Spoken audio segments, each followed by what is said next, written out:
Welcome to fats about AP. నేను లక్ష్మణ్. ఆంధ్రప్రదేశ్లో ప్రశ్నిస్తున్న వారిపైన కేసులు నమోదవటం, అదే నిలదీస్తున్న వారిపైన జైలు పాలు చేయటం, ఏదైనా జగన్మోహన్ రెడ్డి గారు కానీ ఆయన ప్రభుత్వాన్ని కానీ నిలదీసిన, ప్రశ్నించిన, లేకపోతే వాళ్ళ దౌర్జన్యాలను, ఆగడాలను, అక్రమాలను అడ్డుకున్న తప్పనిసరిగా కేసు నమోదవటం అనేది కామన్గా కనిపిస్తున్న విషయం. ఈ మధ్య తాజాగా చూసుకుంటే పర్చూరు ఎమ్మెల్యే ఏలూరు సాంబశివరావు గారిపైన ఒక కేసు నమోదైంది.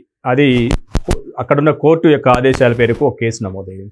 ఎందుకు ఆయన పైన కేసు నమోదైందని ఒక విషయానికి వస్తే, అసలు దేనిపైన కేసు నమోదైంది, ఆయన పైన కేసు నమోదు చేయాల్సిన అవసరం ఏమొచ్చిందనేది చూసుకుంటే, 5 ఏళ్ల క్రితం ఒక కంపెనీ పెట్టారంట, అందులో అక్రమాలు పాల్పడ్డారంట. అదేవిధంగా అక్కడ ఉండి సెల్ కంపెనీల ద్వారా నిధులు సమీకరించి ఎలక్షన్లో ఓట్లు పంచారు. దానికి సంబంధించిన ఒక డైరీ ఎవరైతే డైరెక్టర్ ఆఫ్ రెవెన్యూ ఇంటెలిజెన్సీ వాళ్ళు ఎవరైతే అక్కడ తనిఖీలు చేశారో వారు ఆ డైరీని పోలీస్ ఆఫీసర్కి, అక్కడున్న బాపట్ల ఎస్పీ గారికి సమర్పించడం, ఆయన ఆదేశాల మేరకు పర్చూరు పోలీసులు కోర్టు నుంచి అనుమతి తీసుకొని ఆయన పైన ఎఫ్ఐఆర్ నమోదు చేయడం జరిగింది. ఎందుకు ఈ విధంగా ఎఫ్ఐఆర్లు నమోదు చేయడం? తెలుగుదేశం కార్యకర్తల మీద, నాయకుల మీద ఎఫ్ఐఆర్లు నమోదు చేయడం, అక్రమ కేసులు బనాయించడం, మరోవైపు అక్రమ కేసులు ఇరికించి జైలు పాలు చేయడం అనేది సర్వసాధారణంగా పరిపాటిగా మారిన ఒక అంశం. ఇటువంటి కేసులు ఎన్నో చూశారు.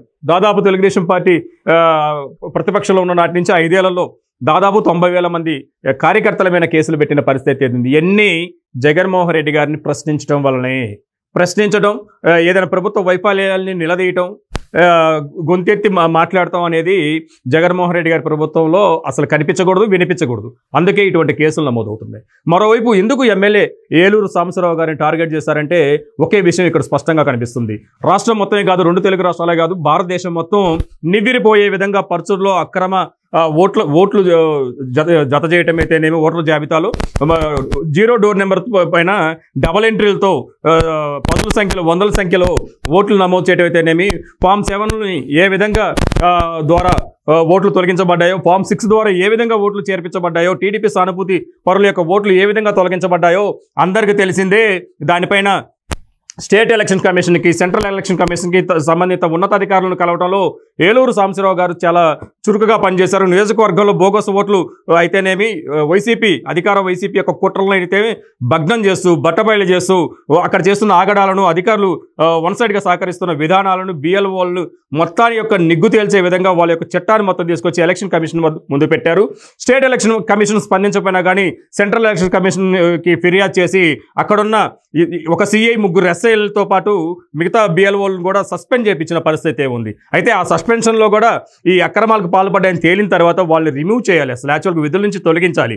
అటువంటిది సస్పెన్షన్తో కంటతుడుపుగా వాళ్ళని విధుల నుంచి సస్పెండ్ చేయడం జరిగింది. కానీ విధుల నుంచి తొలగించడం అనేది, రిమూవ్ చేయడం అనేది జరగలేదు. దానిపైన కూడా పెద్ద ఆరోపణలు. ఈ విధంగా పర్చూరు నియోజకవర్గంలో అక్రమ ఓట్లు, బోగస్ డోర్ నెంబర్ల పైన నమోదవుతున్న దొంగ ఓట్ల పైన ఆయన నిర్విరామంగా ఫైట్ చేశారు. ప్రభుత్వం యొక్క కుట్రలను భగ్నం చేశారు. అధికారులు చేస్తున్న విధానాలను ఆయన ఎండగట్టారు. కాబట్టే అక్కడున్న పోలీసు వాళ్ళు ఎమ్మెల్యే పైన టార్గెట్ చేశారు. ఎప్పుడో 5 సంవత్సరాల క్రితం మూతబడ్డ కంపెనీకి వెళ్ళి సోదాలు చేసిన పరిస్థితి ఉంది. సోదాలు చేసి అక్కడ ఇది పెద్ద డాక్యుమెంట్ ఎవిడెన్స్ దొరికిందని, లక్షల కోట్లు వెనకేసుకున్నారని, జగన్మోహన్ రెడ్డి గారే 33 కేసులే ఇటువంటి ఆ కంపెనీలో కూడా జరిగాయని, పెద్ద ఎత్తున లక్షల కోట్లు చేతులు మారాయని చెప్పి పెద్ద నివేదిక తయారు చేసే విధంగా షో చేశారు. కానీ దాంట్లో ఏమీ లేదు. ఇవన్నీ కామన్గా నడిచే వ్యవస్థ. అది ఎప్పుడో మూతబడిన ఒక కంపెనీ, దాంట్లో ఏమి ఉండదో అది ఎప్పుడో దానికి సంబంధించిన లెక్క సమాచారం అంతా ఎప్పుడో పూర్తయిన పరిస్థితి అయితే ఉంది. కావాలని టార్గెటెడ్గా ఈ బోగస్ ఓట్ల పైన ఏలూరు సాంబశివరావు గారు ఫైట్ చేశారని చెప్పి దాని మీద అక్కస్సుతో, ఆయన పైన ఉన్న అక్కస్సుతో ఆయన ఏదో ఒకట కేసులు ఇరికిచ్చి జైలు పాలు చేయాలి, ఎలక్షన్ టైంలో ఆయన జైలు పాలు చేసేసి పర్చూరు నియోజకవర్గం వన్ సైడ్ చేసుకోవాలనే వైసీపీ కుట్రలో భాగంగా ఇటువంటి అక్రమ కేసులు నమోదవుతున్నాయి. గతంలో కూడా తెలుగుదేశం పార్టీ అధినేత, మాజీ ముఖ్యమంత్రి నారా చంద్రబాబు నాయుడు గారి మీద దాదాపు 6 కేసులు నమోదు చేశారు.